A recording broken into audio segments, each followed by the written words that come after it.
Yes. Yeah. Here you go. Thank you. Thank you, brother. Can you hear me? Yes. Yeah? Okay. There's going to be room participation here, by the way. So raise your hand if you've ever driven an I-17 north. Raise your hand. Good. Now, raise your hand if you've gone past Sunset Point to the Christmas bush. Remember? Oh, I like it, the Christmas bush. So you have this Christmas bush that's on I-17, and I loved that Christmas bush. So that Christmas bush was always exciting to me. I always looked forward to seeing that Christmas bush. It was a little wonky. You know, it's this 20-foot juniper bush. But somebody always decorated that for decades, from the 80s, that Christmas bush. And I always looked forward to seeing that Christmas bush. It was a little weathered, a little beaten, but I love that Christmas bush. One year, Lisa and I, we stopped, and Lisa said, hey, pull over to the side of the road, let's take a picture of the Christmas bush. And that was our Christmas card that year, the Christmas bush. This battered, this beaten, this weathered bush. But man, I look forward to that Christmas bush every time we drove north. So when I was asked to talk today, I was writing this list of what does James, Jaime, Duncan, Mr. Brown mean to me. By the way, names mean something to me. So what does James, Jaime, Duncan, Mr. Brown mean to me? Because those are names I called him. So I made this list, but then I came up with a short list. Yes, this is the short list. I have a long list at home, but this is the short list. Now, I can't go over all of this today because I was given a limited period of time. Yeah, I know, look, he's going to give me the hook. But since when do we hook Jason when he runs late? Joke number one. Okay. So, It's the extra 5 minutes for that. no, hey, no, I'm taking 10. So, and I already spent a whole minute talking about a Christmas bush. But I had this list of things. I'm going to run through it real quick. The audition, first meeting, Cheech, love people, love kids, Oatman, Wickenburg, lunch, yard work. He loved Jesus, the Duncan Brown rule. One more question. Last week, his last communion. Lisa can tell you that story. The world champion from 1957. I told him to write a book. He never did. The truck he gave to a family. His dog Lucy and our dog Annie. His mom and dad, one from Mexico, one from England. Our pool guy in Haiti. I could talk about all of these people, but I only picked two. I'm going to talk about the Duncan Brown rule. Some of you know that rule. And I'm going to talk about Cheech. That's Cheech, by the way, that nice, beautiful young lady up there. I'm not worthy of that picture, by the way. So, but before I talk about my two stories, I have to talk about, raise your hand if you've ever been in a situation that you go, man, I shouldn't be in that room. You ever been there, like you walk into a room and you go, I shouldn't be there. Thank you, Kevin. Thank you, Mark. So that was me on my last week. I saw Duncan. So we know he passed away that Saturday after Thanksgiving. And I told Lisa, hey, I'm going to go see Duncan. And she goes, cool, man. Oh, that's paraphrased. Lisa would never say that. So I'm going to go see Duncan. And I walk into the room, and Andrea and Meredith are there, and the door's wide open at Glencroft. And I go, oh, man, I shouldn't be here. And I say to you two, looks like you're doing family business. And they go, no, Jeff, it's okay, come on in. So I go over to, I said, mind if I go see Duncan? Sure, go see Duncan. So I go in to see Duncan, and those of you that knew him on his last week, he wasn't in the best of conditions. So I go in and see Duncan, and I come back, and Meredith and Andrew say, hey, Jeff, he has this whole funeral mapped out. I go, that's cool. And then I'll never forget this. Andrew says, and you passed the audition. That's so Duncan. I didn't know I was auditioning for this. But it's an honor to talk about my friend, guy I loved, James, Jaime, Duncan, Mr. Brown.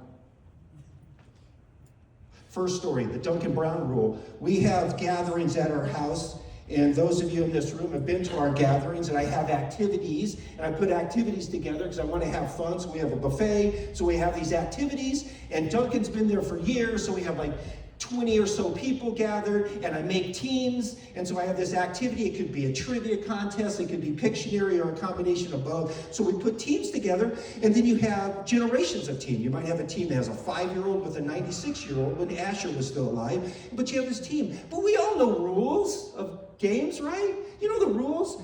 You ask the team a question, they answer the question. But then I'd ask the team a question, and Duncan would always answer. Duncan! It's not your turn! That look right there. It's okay, Jeff, I won't do it again. Okay, man, I'm watching you. So I'd ask another question, he would jump again. Duncan! Stop it! Why are you answering questions? This is my relationship with James, Jaime, Duncan, Mr. Brown, because names are important to me. I go, Duncan, stop. Why am I pointing over here? He's right here. So Duncan, stop. What are you doing, man? He goes, he, I'll never do it again. I asked the third question to that same group, so what happens? He answers the question. So I had to create the Duncan Brown rule. Dave, what is the Duncan Brown rule? Where are you, Dave? Dave, what's the Duncan Brown rule? Don't speak out of turn. Don't speak out of turn. And everybody knows that when they come to the house, but it wasn't, I never got mad at Duncan. You know why? He was excited. He was excited to be there. He was excited to participate with people in this room. He was excited. Look at him. He's excited in that picture right there. He's got his arm around a pretty young girl. Hey, that's my granddaughter.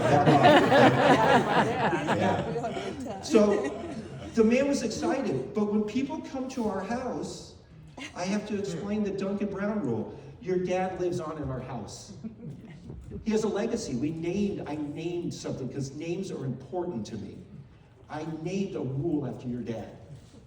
And when someone speaks out of turn, that's just somebody who's excited. Look at that guy. He's excited. Look at him. So we had a gathering recently, Clay and Anya, you guys were there. And there were some new members that came to our house, and we put the game together, and I had to explain the Duncan Brown rule. They didn't know Duncan.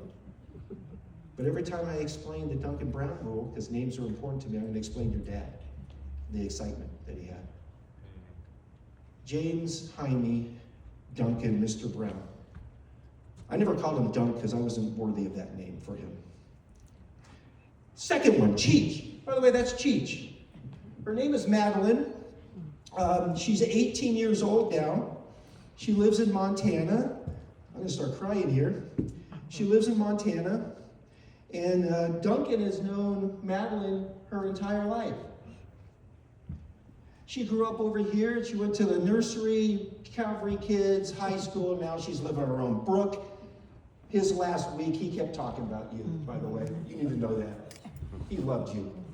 Sorry, Brooke. I had to call you out. So when Madeline was born, Lisa jumped on a plane at 2 o'clock in the morning. She jumps on a plane. She flies to Nashville. She sends me a picture, and she was this big. She could fit in your hand. That was the very first picture I ever saw of my granddaughter. And I said, look at that little Cheech-Choo. And Cheech has stuck. I have called my granddaughter Cheech. Everybody knows her. I call her as Cheech. But that's my name for her. Nobody else can call her that. Because names are important to me. James, Jaime, Duncan, Mr. Brown. So he loved Madeline. Duncan did. I'm not worthy of that picture. And he would hear me talk about Cheech, and he'd go, Jeff, how's Cheech? How's Cheech? That's my name for him. Cheech, how's Cheech? How's Cheech? And I would talk because he cared. He cared about her. He was excited.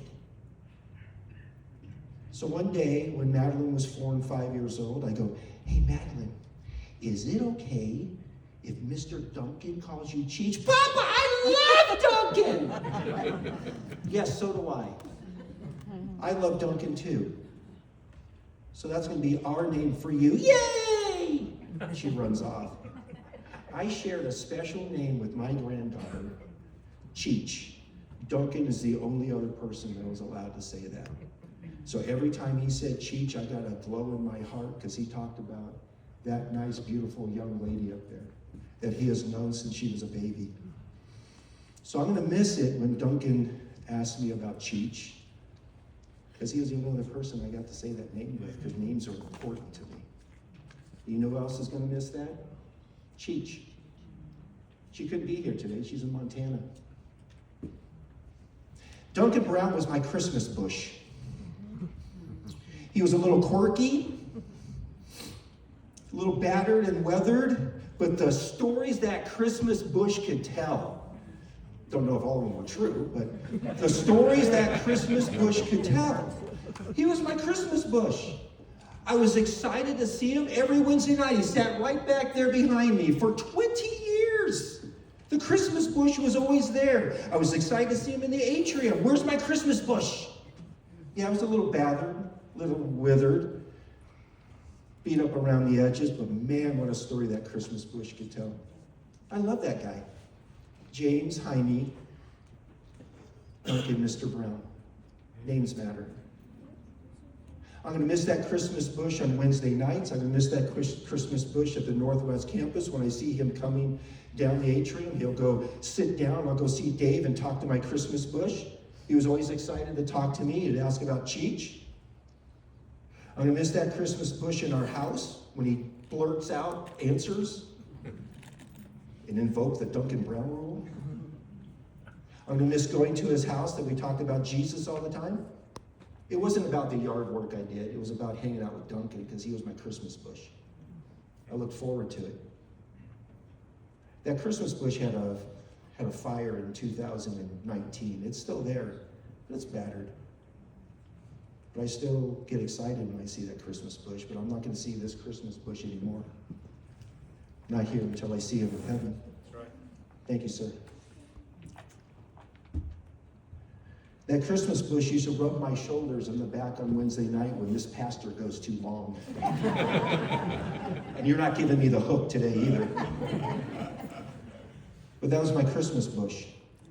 Little battered, little withered, but man, the stories he could tell. And another thing about that Christmas bush I'm going to miss is Dr. Pepper. For those of you that know that, by the way, you get the Dr. Pepper. Yeah. I'm going to miss that Christmas bush. My friend James, Jaime, Duncan Brown. Only other person I share Cheech's name with, because names are important to me. And I'm going to break down, and Clay, you might have to come up here and give me a hug. Let me tell you something about your dad. Again, that's a name that's important to me. I love that guy. The stories he could tell in that Christmas bush, I miss him now. His legacy will live on in our house in his spirit, just like that Christmas bush out on I-17. But I'll tell you this. Andrea, Meredith, I hope I pass the audition. What